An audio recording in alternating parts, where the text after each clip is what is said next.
പ്രാർത്ഥിക്കാം. ഞങ്ങളുടെ ദൈവമായ കർത്താവേ, പരിശുദ്ധനായ പിതാവേ, അനുഗ്രഹമേറിയ നല്ല സമയത്തിനായി ഞങ്ങൾ നിനക്ക് സ്തോത്രം ചെയ്യുന്നു, സ്തുതിക്കുന്നു. ദൈവമേ, നിന്നെ ആരാധിപ്പാനും മഹത്വപ്പെടുത്തുവാനും നീ ഞങ്ങൾക്ക് നൽകുന്ന എല്ലാ അവസരങ്ങളെ ഞങ്ങൾ നന്ദിയോടുകൂടെ ഓർക്കുന്നു. പ്രത്യേകിച്ച് ദൈവമേ, ഈ വിശുദ്ധ ദിവസം നിന്നെ ആരാധിപ്പാനും മഹത്വപ്പെടുത്തുവാനും നീ ഞങ്ങൾക്ക് നൽകിയ അവസരത്തിനായും സ്തോത്രം. നിന്റെ വചനത്തെ ഞങ്ങൾ ധ്യാനിക്കുമ്പോൾ ദൈവകൃപ ഞങ്ങളോട് കൂടെ ഇരിക്കണം. ആ വചനത്തിലൂടെ സത്യ ആരാധന തിരിച്ചറിയുവാൻ നീ ഞങ്ങളെ സഹായിക്കണം. അതിനായി നീ ഞങ്ങളെ ഒരുക്കണം, ബലപ്പെടുത്തണം. യേശു മശിഹാ മൂലം ഞങ്ങളുടെ പ്രാർത്ഥന ദയവുണ്ടായി കേൾക്കണമേ. ആമേൻ. ദൈവനാമത്തിന് മഹത്വമുണ്ടാകട്ടെ. പെന്തക്കോസ്തിന് മുൻപ് മൂന്നാം ഞായറാഴ്ചത്തേക്കുള്ള വിഷയം ആരാധന ദൈവസന്നിധിയിൽ ദൈവ ഉദ്ദേശത്തിനായി എന്നുള്ളതാണ്. നമുക്ക് നൽകപ്പെട്ടിരിക്കുന്ന പാഠഭാഗങ്ങൾ യെശയ്യാ പ്രവാചകന്റെ പുസ്തകം 6-ാം അധ്യായം 1 മുതൽ 8 വരെയുള്ള വാക്യങ്ങൾ, സങ്കീർത്തനം 100, അപ്പോസ്തല പ്രവർത്തികൾ 2-ാം അധ്യായം 42 മുതൽ 47 വരെയുള്ള വാക്യങ്ങൾ, മർക്കോസ് എഴുതിയ വിശുദ്ധ സുവിശേഷം 12-ാം അധ്യായം 28 മുതൽ 34 വരെയുള്ള വാക്യങ്ങൾ. ആരാധന ദൈവസന്നിധിയിൽ ദൈവ ഉദ്ദേശത്തിനായി.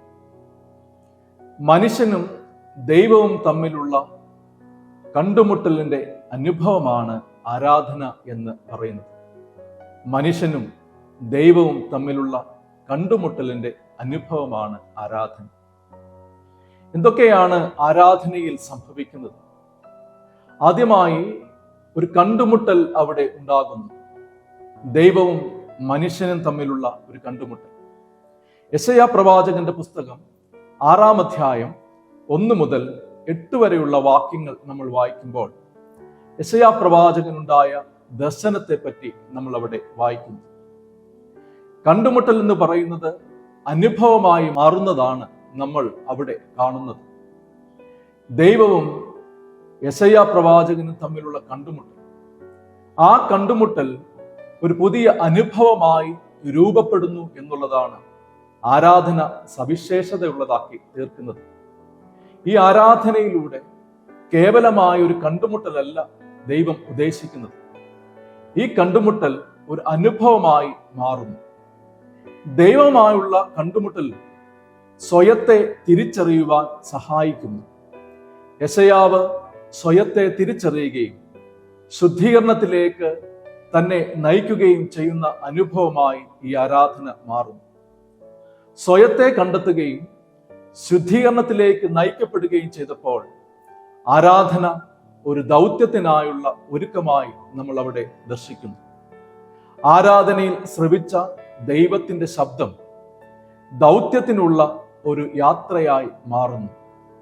ദൈവവിളിക്ക് യേസ് പറയുക എന്നുള്ളത് ദൈവിക ആരാധനയുടെ മഹത്വത്തെ നമ്മൾ അവിടെ ദർശിക്കുന്നു.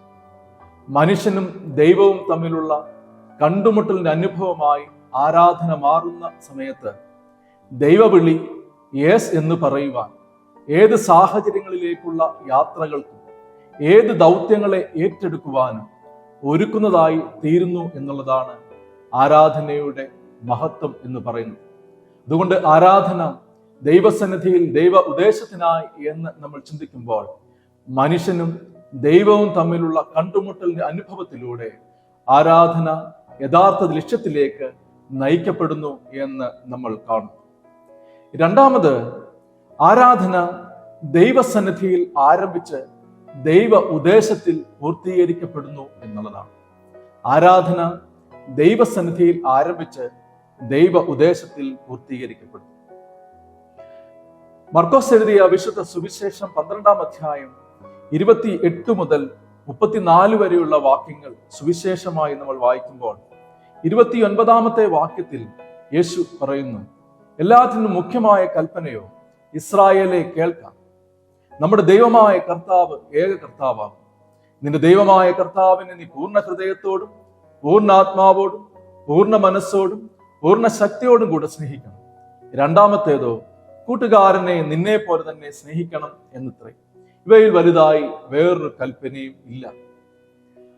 അയൽക്കാരനെ സ്നേഹിക്കുകയും സേവിക്കുകയും ചെയ്യുന്നതാണ് ആരാധനയുടെ ഉദ്ദേശം എന്ന് യേശു ഇവിടെ നമ്മെ പഠിപ്പിക്കുന്നു.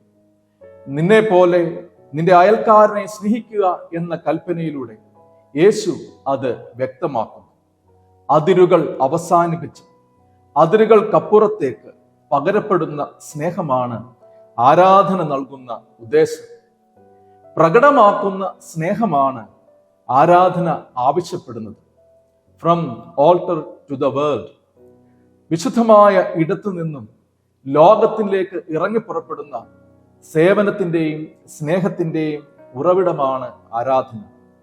ആരാധനയുടെ ഉദ്ദേശം സ്നേഹം, സേവനം എന്നിവയിലൂടെ അത് പ്രാവർത്തികമാക്കപ്പെടുന്നു. ദൈവസ്നേഹം മനുഷ്യ സ്നേഹമായി മാറുക എന്നുള്ളതാണ് ആരാധനയുടെ ഉദ്ദേശം എന്ന് പറയുന്നത്. പ്രിയപ്പെട്ടവരെ, ദൈവിക ആരാധന എന്ന് പറയുന്നത് കേവലമായ സ്തുതിയും സ്തോത്രത്തിനും അപ്പുറമായി മനുഷ്യനെ കണ്ടുമുട്ടുന്നതും മനുഷ്യന്റെ വേദനകളിലേക്ക് ഇറങ്ങിച്ചെല്ലുന്നതും അവന്റെ സങ്കടങ്ങളിലും ഭാരങ്ങളിലും ദൈവസ്നേഹത്തെ പങ്കുവെക്കുന്നതും ആയിത്തീരട്ടെ. അങ്ങനെ നമ്മളുടെ ആരാധന മനുഷ്യനും ദൈവവും തമ്മിലുള്ള കണ്ടുമുട്ടലിന്റെ അനുഭവമായി തീരുകയും ആ കണ്ടുമുട്ടൽ സ്വയത്തെ തിരിച്ചറിയുവാനും ശുദ്ധീകരിക്കപ്പെടുവാനും ഇടയാക്കുകയും ചെയ്യട്ടെ.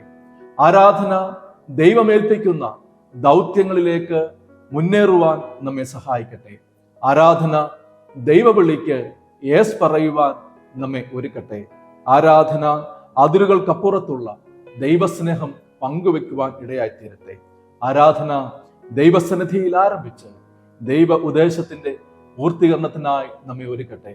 അതിന് ദൈവത്തിന്റെ പരിശുദ്ധാത്മാവ് നമ്മെ ഓരോരുത്തരെയും സഹായിക്കുമാറാകട്ടെ. ആമേൻ.